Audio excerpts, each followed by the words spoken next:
출생아가 사라진 한국의 인구 해결 대안을 좀 과분한 얘기입니다만 국민과 정부가 국회에 제안합니다.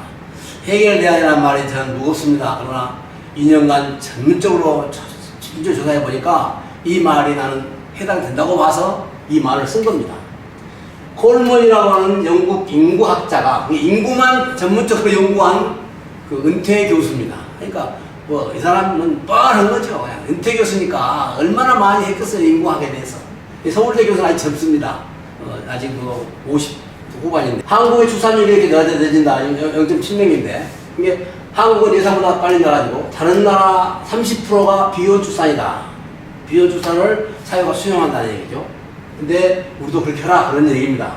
그래서 2006년 유엔 인구 포럼에서 한국의 저출산 문제를 지적을 했습니다. 인구 소멸 1호 국가가 될 거란 예상을 내놨던 옥스퍼드대 콜먼 교수가 우리나라의 저출산 상황이 더 악화하고 있다고 지적했습니다. 콜먼 교수는 해법도 함께 제시했는데요. 세계적인 인구학자가 제시한 해법은 뭔지 신윤정 기자가 자세히 전해드립니다. 대한민국의 저출산 문제가 지속한다면 지구상에서 사라지는 첫 국가가 될 것이다. 지난 2006년 유엔 인구 포럼에서 우리나라 인구 감소의 심각성을 일깨웠던 세계적인 인구학자 데이비드 콜먼 교수. 16년이 흐른 지금 우리나라의 합계 출산율은 세계 꼴찌 수준까지 떨어졌고 이 전망은 여전히 유효하다고 밝혔습니다. Korean population will get smaller and smaller and the rhetoric will disappear. In the short run, much more important, it is the effect of a population age structure which will become very aged quite quickly. 일본과 타이완 등 가파른 경제 성장을 이룬 동아시아 국가들도 저출산 문제가 심각한데 비슷한 문화가 원인이라고 지적합니다. 가부장적 가족 문화로 여성에게 일과 가사, 육아가 집중되고 긴 근무 시간 속에서 자녀의 교육까지 여성 몫이 되면서 결혼과 출산을 꺼린다는 겁니다.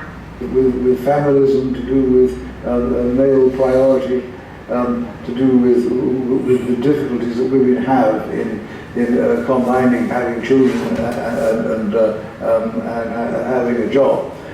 Until those issues are solved, then the birth rate will remain low. 콜먼 교수는 이에 따라 저출산 문제 해법을 양성 평등에 초점을 맞춘 문화적인 변화를 통해 찾을 수 있을 거라고 조언합니다. Very many of the obstacles which stand in the way are fundamentally at base cultural rather than economic. Persistence of what I might call traditional, perhaps obsolete attitudes to the role of women, the status of women. 또 높은 출산율의 선진국을 보면 출산의 30% 이상이 비혼 출산이라며 비혼 출산을 포함한 다양한 가족 지원 정책이 필수라고 강조합니다. 콜먼 교수는 저출산 해결에 등 기업들의 역할도 중요하다며 근로시간 단축과 유연한 근무 환경, 정시 퇴근 문화 조성에 나서야 한다고 덧붙였습니다. YTN 신윤정입니다. 그 세계적인 인구학자가 이렇게 유엔 포럼에서 얘기를 했는데요. 존재감이 있는 한국도 10대 강국이거든요. 유엔에다가 돈을 많이 냅니다. 그래서 한국의 문제에 대해서 유엔에서 말할 정도로 한국의 인구 문제를 지적했다고 봅니다. 한국이 뭐 그냥 돈도 안 내고 뭐 작은 나라라면 유엔에서 그런 것을 중요하게 발표할 이유도 없다고 생각하고요. 자, 그런 면에서 우리가 볼 때 현실적으로 이러한 문제가 중요하고 복합적인 문제를 통해서 어떻게 해결할 것인가. 예상보다 빨리 나빠진다. 자, 그 다음에 미국의 골딘 교수라는 분이 경제학 수상 노벨 경제학상을 받은 사람인데요. 기성세대 특히 딸보다는 아들에게 더 영향을 미칠 수 있는 어른 교육을 교육해야 한다고 강조했습니다. 왜 아들인가? 딸은요 감성적으로 일합니다. 아들은요 지성적으로 일합니다. 지적으로. 이걸 내가 여러 가지로 분석해봤어요. 여러 가지 상황을 보니까 역시 지적으로 남자 자녀한테 아들한테 교육을 시켜야 한다는 이해가 갔어요. 물론 딸이 영향력이 더 있죠. 자녀를 낳고 하는 데 있어서는. 아들이 체계적이고 지식은 남자는 지식에 의존하고 여자는 감성에 의존한다 그런 말도 있거든요.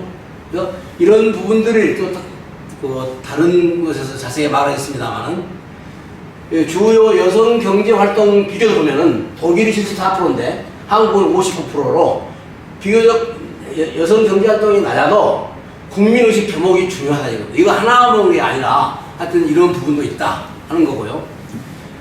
지금 출산을 2020년도에 소요 평균 이 첫째 애가 2.34년에 난다 이겁니다. 첫째 애가.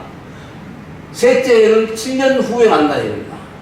그러니까 출생아가 5년간 되어서 마이너스 40% 감소된다는 것이 이렇게 출산이 빨리빨리 되는 거 아니니까 이렇게 될 수밖에 없는 현실이라는 얘기죠.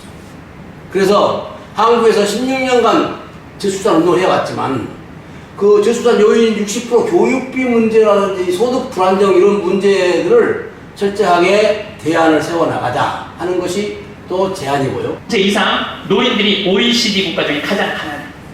근데 여러분들 왜 가난한 줄 알아요? 국가가 잘못해서 가난했을 것 같아요?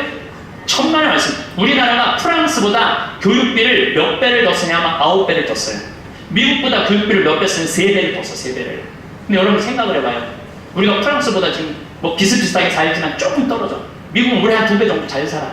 근데 그 2배 정도 잘 사는 나라보다 3배를 교육비를 더 쓰는 거예요. 그래서 남자아이 대학 결혼까지 들어가는데 여러분이 3억 6천이에요. 태어나갖고 걔한테 쏟아놓는 게 3억 6천이야. 여자는 3억 4천이 들어가요. 그럼 남자 여자 아들 딸 둘 나가고 결혼까지 시켰으면 여러분들 얼마 쓰면 7억을 쓴 거예요. 7억을. 셋 낳았으면 10억을 쓴 거예요. 10억. 그러니까 애를 낳아요?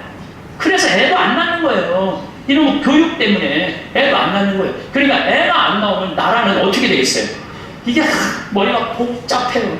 그런데 자, 그래서 미국보다도 교육비를 더 많이 쓴다. 프랑스보다도 9배 쓴다. 이런 현실 때문에 프랑스가 1억을 주면 우리나라는 9억을 주더라도 애를 낳아서 나라를 살려야 한다는 얘기죠. 그래서 만약에 돈을 주면 직장을 그만두거나 돈과 비교하면서 자녀를 낳을 수 있다. 그런데 조금 가고는 안 되고 필요한 만큼 줘야죠. 이스라엘이 그렇게 하고 있는데 그래서 한국보다 9분에 해당되는 교육비 갖고 프랑스는 재정을 주어서라도 자녀를 낳게 하고 그래서 인구정책을 잘 효과적으로 하고 있다라고 봅니다. 그런데 한국은 돈을 9배 주어야 프랑스가 주는 만큼을 갖다는 얘기죠. 그래서 세계에서 제일 어려운 이 자녀 출산 나라가 대한민국이다. 그래서 자녀 양육을 절대적으로 돈이 많이 필요합니다. 다른 나라하고 직접적으로 그냥 수치로 비교하기 힘듭니다.